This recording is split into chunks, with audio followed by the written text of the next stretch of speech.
So I think we made the right decision. And I just want to thank Jason for being that kind of person. I want to thank Ted and Shannon for being them kind of people. They want to help us go where we're trying to go the way we want to go. They're here to help, and that means a lot, man. And I'm speaking for the whole family. We talk about this all the time, but I'm the one that's long-winded that'll really get on here and talk it out.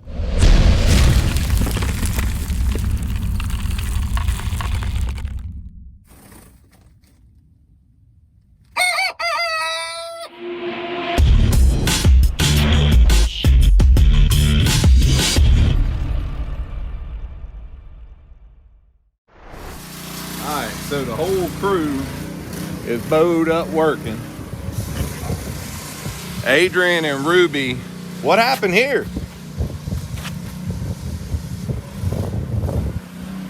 Don't know, ain't seen nothing, huh? Dang. It's almost like something was spinning to go up in the shop. Is there anything in the shop? Oh, there you go. So apparently they were putting this in the shop and couldn't get no traction. So anyway, they're all working on projects of some sort, and I have to go do some honeydews. Adrian, Avery, and Melody from the store are all on their way to Atlanta for market. Adrian and I used to go to market every year from the time we bought our business back in 06 all the way up until COVID. And after COVID, we kind of slacked off for multiple reasons, but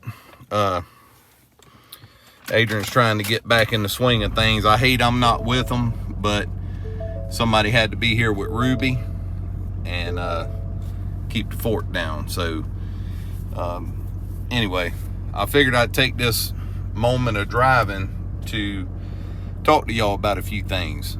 And this is just one of those videos, so if you ain't into me talking, you probably don't want to hear it, but here we go. So one of the first things that I want to talk about is I want to kind of explain a little more detail of some of the stuff that y'all see in the videos. And what happens is, we're living in the moment, and we are very much aware of everything going on. And I realize sometimes when the video drops, there's a little left out that y'all aren't real sure on what's actually happening, because one, if you missed any videos, then you definitely don't know what's going on. And two, sometimes we don't put everything in, for maybe we didn't get the content, or maybe, just because we're living it, we just assume everybody knows what's going on. So just wanted to kind of dabble on a couple things like that. All right, so let's start out by talking about carburetors.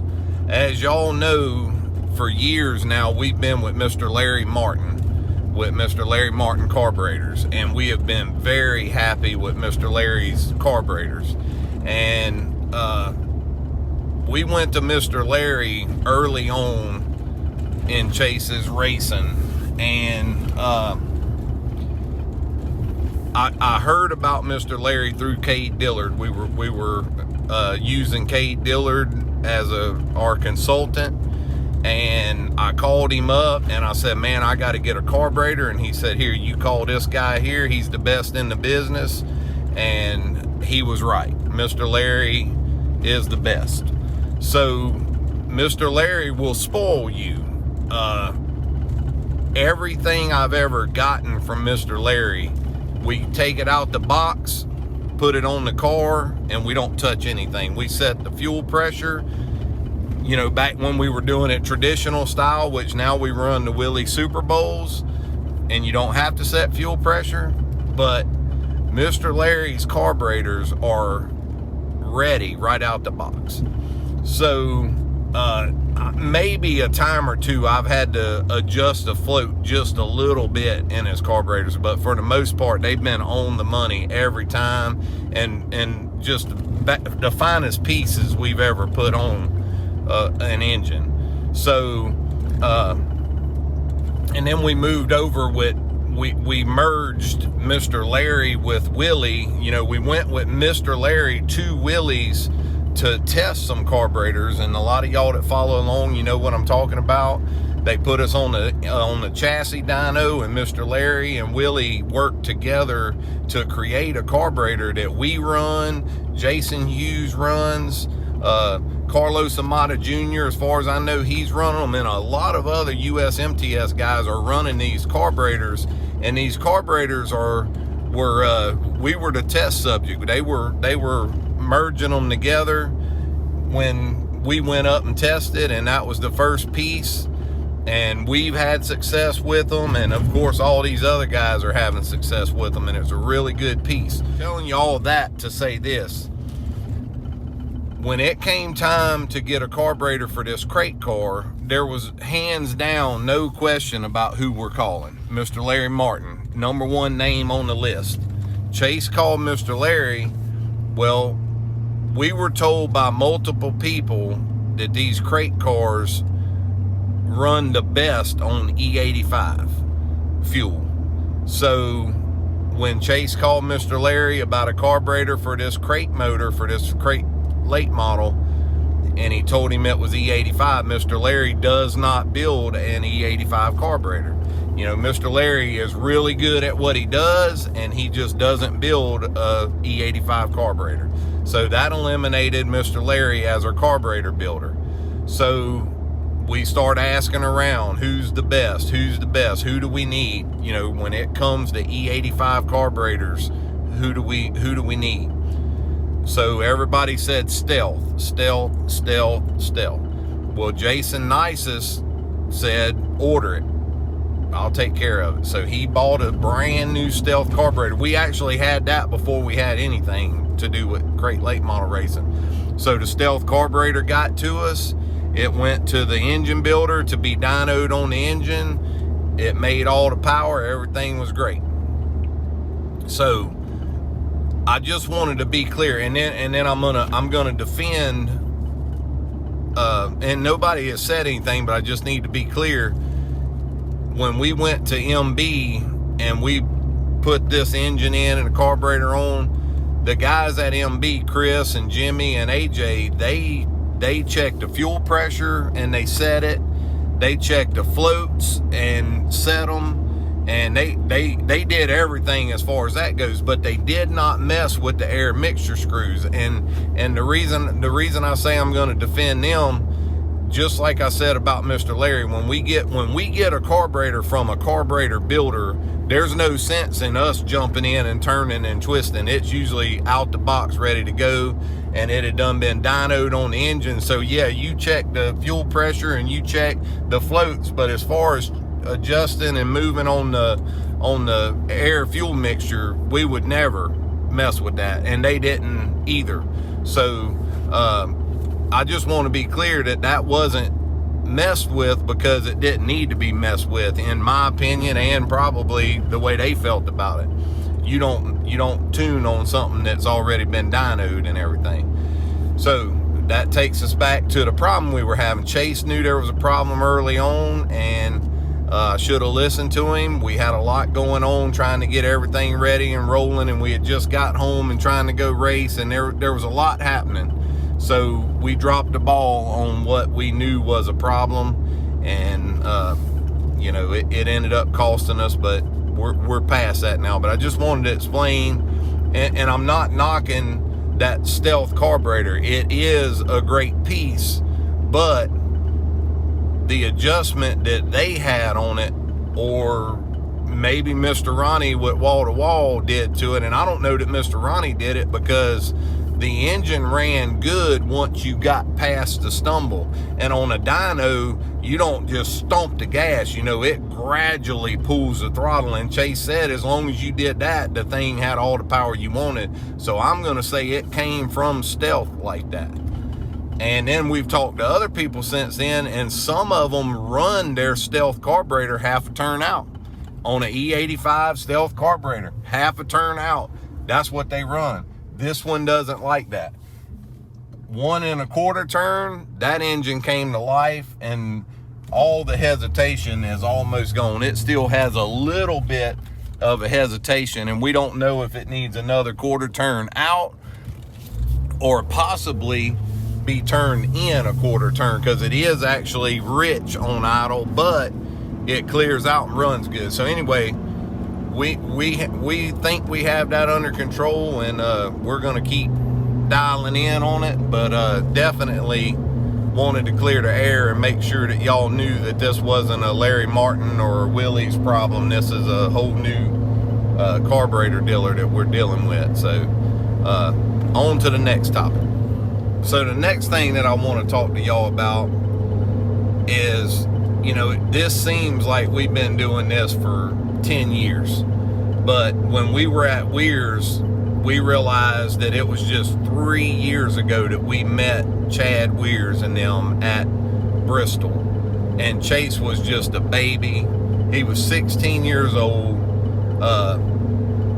no experience, just got in what my opinion is a real race car, that MB Custom. He was brand new in it.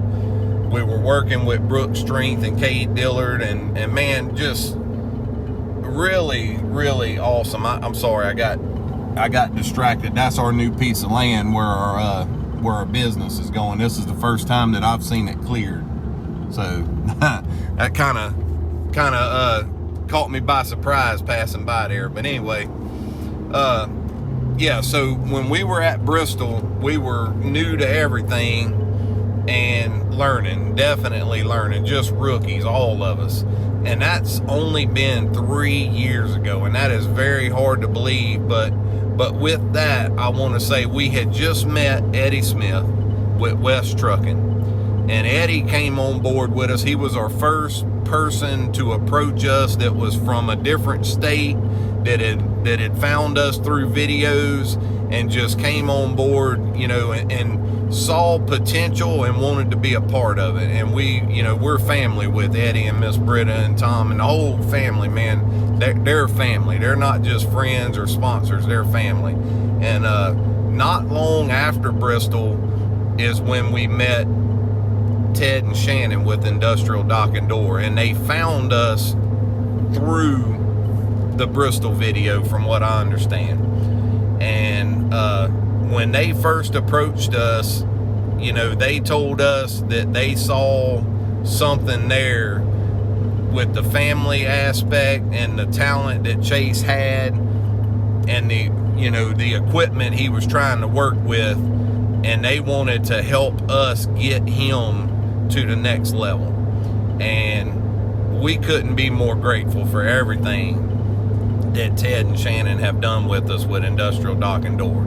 And you know, not just coming in and being able to purchase things that I never could have afforded to buy, but also changing the way we think about things. And what I mean by that is, you know, and I'm not trying to poor mouth or nothing like that, but I was raised up where you made do with what you had and you repaired things as you went, and that's how I was basically bringing Chase through. And you know, we had no spare parts. Whatever we broke, we ordered those parts the next week to fix. We were running one car, one engine, one set of shocks, and I get it, that's all we could afford, but we were beginning to try to race on a bigger level and travel, and you can't do that and travel, because, you know, you're on the road, your motor home and your trailer is your shop, so, and your house, so you got to have what you need. And Ted, you know, y'all don't see it, but we talk to Ted quite a bit. You know, we're in contact with Ted and Shannon quite a bit, and Ted is a businessman, he's a family man, and he has a different view and logic on a lot of things. And I respect that. And, you know, and he told me early on, man, I don't want to step on your toes. I'm just saying, you know, I want to see if you realize this. So, you know, and he would tell me stuff and I'd be like, man, that's, you know, I appreciate that because I didn't see it that way. So he basically changed my views and my ways of thinking.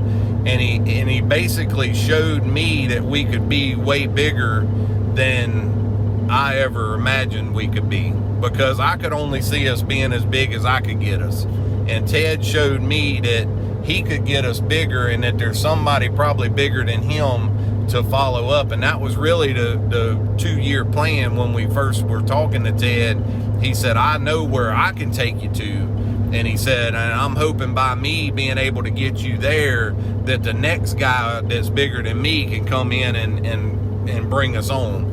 And we don't know who that next guy is, but there's a lot of guys just like Ted and Shannon who are hooked on, and any racer can tell you that's what it takes. And no doubt our YouTube channel helps with all that, you know, by landing sponsors and everything, and us promoting them helps them, and them helping us helps us. So it's a team, it's a partnership that works both ways. And, you know, I know we get criticized a lot, and I just look at people and I go, they just don't understand. You know, this is a business. Whether you want to believe it is or not, what Chase has going on is a business, and we have built a brand in Chase Holland Racing that has some value. You know, when we contact somebody about a sponsorship, they don't just throw it in the trash or slide it to the side. They at least consider it, and that means a lot.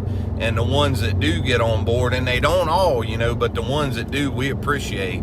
And we try to respectfully give them as much as they're giving us, if that's possible. You know, we try to promote them. So I know sometimes it seems like this is just a commercial, but we have to plug these people because of what they're doing for us, and we have to, you know, promote them, you know. So again, super grateful for everything Ted and Shannon with Industrial Dock and Door does for us, and has done and continues to do. And like I said, y'all just don't know, but we talk to them all the time, and man, they're just super good people. They're family, just like I said about Eddie. They're family, and it's great to have them, and we greatly appreciate it. And you know, I feel like I was saying, we're only 3 years in from Bristol, but when we really look back, man, it's just the beginning of a huge thing. And there's so many more people. You know, I don't want to hurt any feelings, because man, I talk to so many people. You know, there's people that just don't get enough credit for what they do for us. And it may, some send money and call me and basically talk me off the ledge sometimes, because man, this stuff gets stressful. It does. And we got our own lives and businesses going on and everything at the same time. So sometimes I need that pep talk, you know, from Mr. Nick Bauer. You know, when he'll call me with Nick Bauer Farms, man, he'll call me up, and he's an older feller, and I'd call him a wise guy, you know, and he's funny and just down to earth, and he's just sees things differently than me sometimes, and can definitely talk me off the ledge when I'm having a rough time. So the same way with Eddie. I call Eddie my psychologist. You know, I'll call Eddie up when I got everything to complain about, and he just listens, man, and just gives good advice. And Ted's the same way. I've been on the phone with Ted, and Ted's, you know, not just racing stuff. We talk about everything, because the whole deal here, these are all a bunch of small business owners, some bigger than others, but bottom line, we're all small businesses. So we're all entrepreneurs, we're all business owners, we're all family oriented. So we got a lot of things in common, and we all, when it comes to the racing side of it, we all want the same thing. And that's where I'm going to bring in Jason Nisus with Nisus Motorsports. So what I want to say about Jason Nisus with Nisus Motorsport, Jason messaged us. So let me start with this. Let me tell this story. When we were at Arklatex last year, We were running USMTS. We were fully committed. That was our best weekend we had ever had. We won 3 heat races that weekend. We finished top 5 with USMTS in one of the A mains. We just had a great weekend with USMTS. We met up with Adam and Talon Willis while we were there. And we knew of them, and we had talked to them before, but we had never, like hung out and interacted like we did at Arklatex. Well, I interviewed Talon, and Talon's a heck of a wheel man. And I got the camera and did an interview with Talon, and just talked about Talon and what kind of great wheel man he was, and that if you owned a business and was looking to support somebody, to get on board with Talon while he's young and help him out. And I didn't think nothing else about it. I meant what I said, and he's a great kid. They're a great family, and that was that. Well, Adam messaged me, I don't know, weeks, maybe a month later, whatever. Adam messaged me and was like, dude, I don't know what to do. We met this guy, and it's because of the video that you did. He saw us on your channel where you interviewed Talon. He reached out to us, and he wants to buy us a crate late model. And I'm like, okay, what's wrong with that? And he's like, it just feels weird. I don't know what to do. And I was like, man, just take it in. Y'all are a great family. You're deserving. Y'all have a YouTube channel, so you can help him. He's a business owner, we talked. So me and Adam talked about it a good bit. And I think first he sponsored them, and then he bought them a crate late model. Well, fast forward, probably, I'm going to say 8 months later, and I didn't even know the guy. I had no idea. We had never interacted with Jason Nisus, but that's who it was. Jason Nisus had reached out to Talon, and it was, Adam said it was because I interviewed Talon that Jason contacted him and said, hey, I saw on Chase Holland Racing, I heard about y'all, and I want to help y'all. So, and he did, and he ended up buying them a crate late model, and he sponsors them, and it's a great relationship with him. Within 8 months later, I'm going to say, we got a message on our YouTube channel from Jason Nisus. And, he was talking about sponsoring Chase and putting him in a crate late model and this and that. And when I realized who he was, me and him had started personal messaging on the page, on the private page. And I realized who he was, and I tried to dog it off. I was like, look, I don't want to take anything from Talon and Adam. And, I just realized that that's who you are, and I like them, and I'm friends with them, and you're their sponsor. And he was like, no, I can assure you, you're not taking anything from them. I'm starting a team called Nisus Motorsports, and I want some young drivers, and I want to, I own a business, I'm successful, and this is what I want to do, and I'm going to start another business called Nisus Motorsports. And I'm like, wow, okay. And so he was talking about crate late models, and at the time we wanted nothing to do with the crate late model.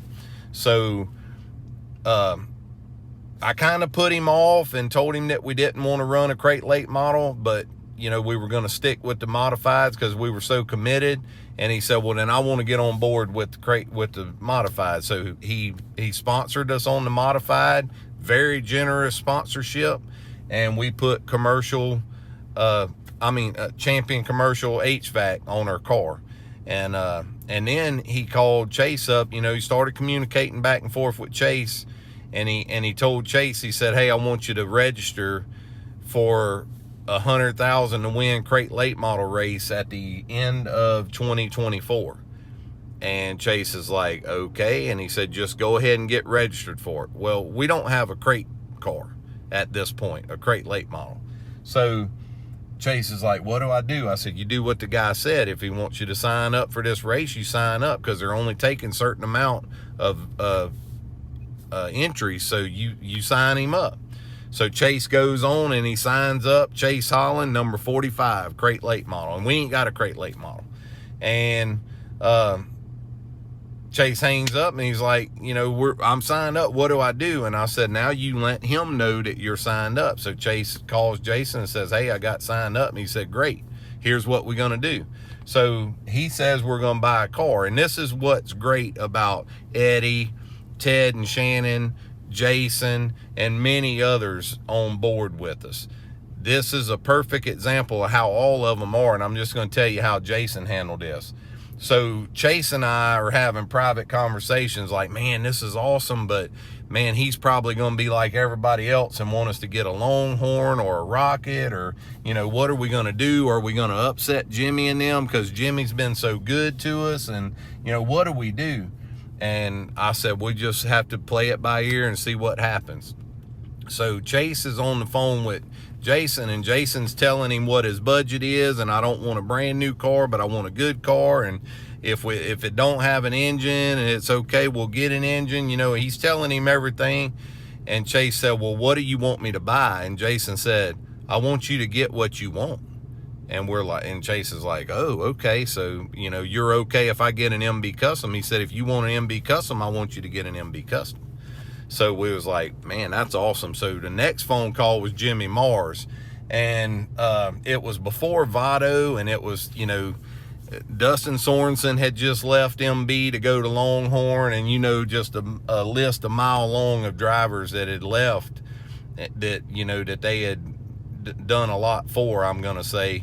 And, man, when Chase called Jimmy, Jimmy was like, man, this means a lot, Chase, that you would call me and give me an opportunity to put you in a late model. So Jimmy even offered Chase to come up and race one of his late models up there, you know, or practice. You know, he said, we need to come up and rent a track and let you get in one of these things and see what you think. And which it didn't work out because the weather was too cold, but, you know, just for him to offer that said a lot. And we all agreed that we made the right decision, even though there's people that, oh man, y'all should have got this, y'all should have got that. You know, we feel like we made the right decision because we've worked 3 years on this relationship with MB Custom, and they're really good. They pick up the phone every time we call. They help us. They tell us things that we would never know about this stuff. And I would rather start out with somebody that I had a relationship with than jump ship and go, you know, another route. So I think we made the right decision. And I just want to thank Jason for being that kind of person. I want to thank Ted and Shannon for being them kind of people. They want to help us go where we're trying to go the way we want to go. They're here to help, and that means a lot, man. And I'm speaking for the whole family. We talk about this all the time, but I'm the one that's long-winded that'll really get on here and talk it out. And we've been blessed beyond, you know, anything we could ever deserve.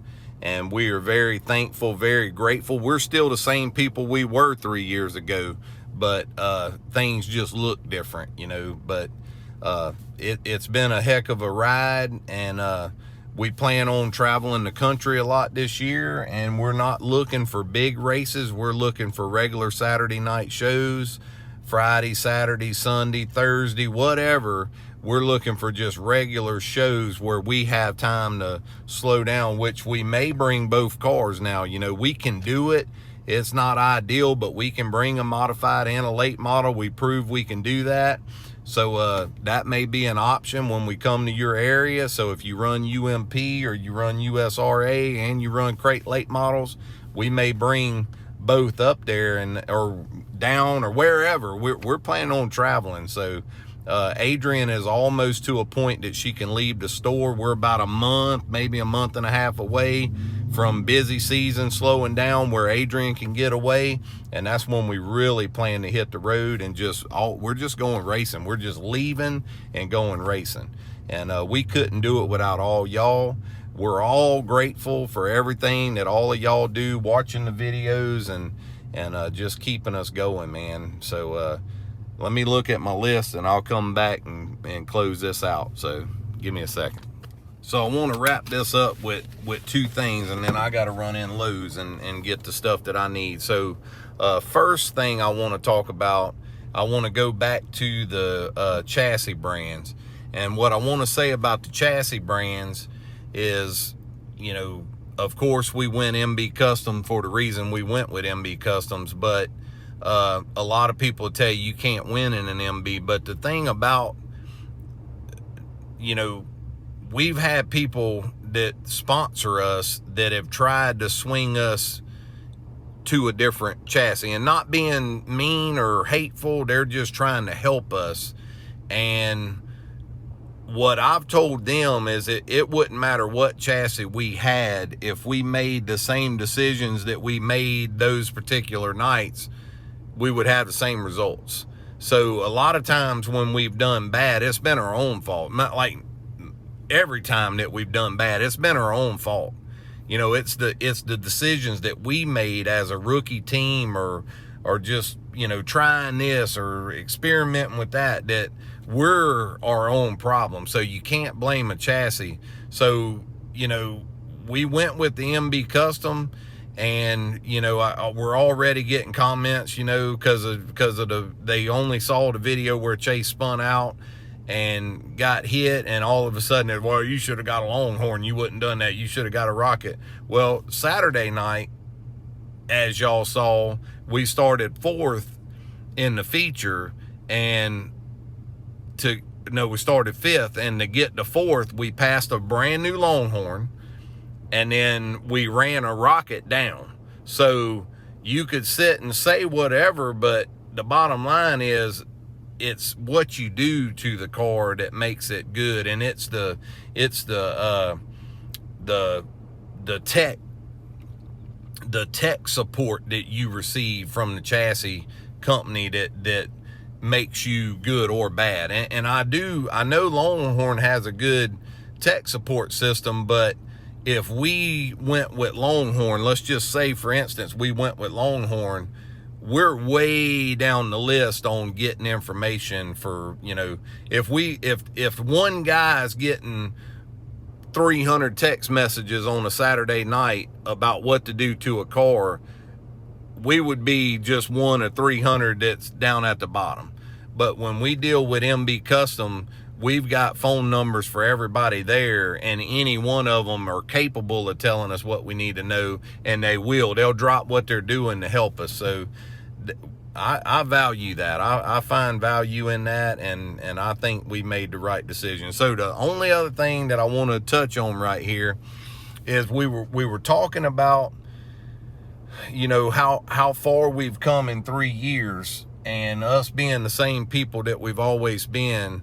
And that leads me into a few things, you know, is really mistakes that we made that, you know, it's been a long time ago. So the people that were watching back then know about it, but people that are new to this channel, I want you to realize that we have been those people, because we made those mistakes. So just in case you don't know any better, I just feel obliged to tell you about a few things. So one of the things you'll notice in all of the videos, if we put it in, anytime we get ready to go out with any of our cars, from the crate car to modifieds, whatever we're running, you'll hear us turn that thing over. So what we do, we turn the main power switch on, and we haven't always done this.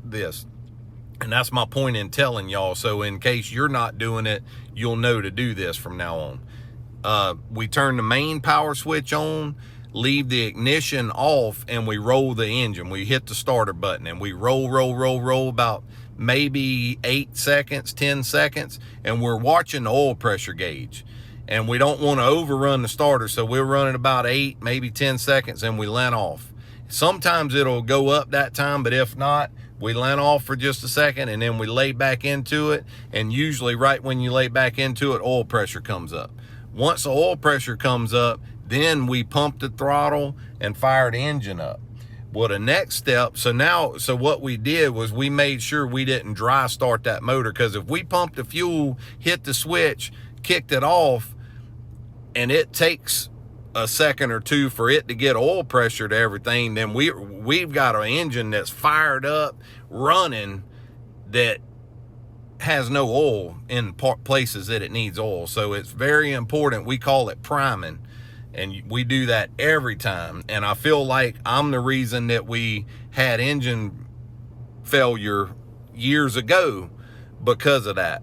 So that's one thing. Another thing that we do is we idle it up to around 2,000 to 2,100 RPMs, whether you put a little tie wrap under the throttle adjuster, or you have the one that you can turn by hand and just idle the carburetor up to, like I said, 2,000, 2,100 RPM, and we put something in front of the fan. Because what we're doing there, and this is anytime you take an engine out, you never get over 3,000 RPMs until that engine has reached 140 degrees of temperature. So used to, and that's why I'm telling y'all, because some of y'all may be like, no crap, we know that.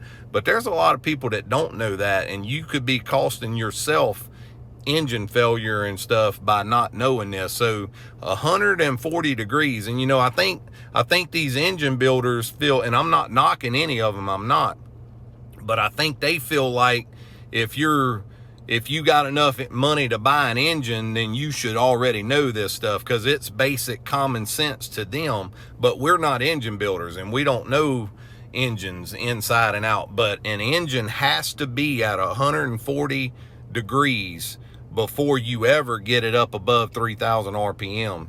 And so in other words, you prime it, you fire it up, and you put something in front of the radiator, and you get it up to 140 degrees before you ever pull out on the racetrack. And that's real important for us, because sometimes when the temperature's just right, it's really hard to get it up to 140 degrees. And then as soon as we pull the little piece of sheet metal out from in front of the fan, it'll cool back down. So we have to make sure that we get it up to temperature, or it never will get there. So anyway, that's another thing. And then the last thing I'm going to share with you, and this is another just common sense thing, but we blew an engine up early on by doing this. When you swap an engine out of one car into another, or however you do it, when you put a new engine in or whatever, it is very important to make sure that those MSD wires are not crossed. And the rule of thumb is, when those connectors go together, you never want purple to purple. So there's always one wire on each side that either has a purple stripe or it's solid purple or whatever. You never put purple to purple. And some will tell you, oh, well, it won't run. It will run like that. And you can set the timing like that. But what it usually will do is advance the timing. And we blew an engine up early on in Chase's racing career because we took an engine that was running great out of one car and put it in another, and it was just a straight plug in, and the plug lined up, so we didn't think anything about it. Didn't have any reason to check the timing because we didn't move the distributor. And if I would have checked the timing in that car, I would have found out that, oh, something's wrong. Why is the timing off? The distributor ain't turned. It was the wires was crossed. Well, I didn't check the timing, so that led us to a premature engine failure, and it cost us a lot of money. So anyway, just wanted to share a few things like that with you. And like I said, you can have them wires wrong and set the timing, and it'll kind of act okay, but it'll still be giving you trouble. So if you got something weird going on, a lot of times it's just got a flat sound, or it won't get up in RPMs like it should. Check those wires, and hopefully you hadn't already done damage. But you should always check those wires, and you should always check the timing. You should always be 140 degrees before you go out. And yeah, hopefully that helps somebody out there. And if I just helped one of you, then it was worth all the talking. So I know y'all have heard enough out of me. That's it for this video. Y'all stay tuned. We are off this weekend. We're doing family stuff, even though Chase has already tried to change those plans. He's already trying to talk us into racing this weekend at Deep South, but we are not doing that as of right now. So we'll catch y'all later.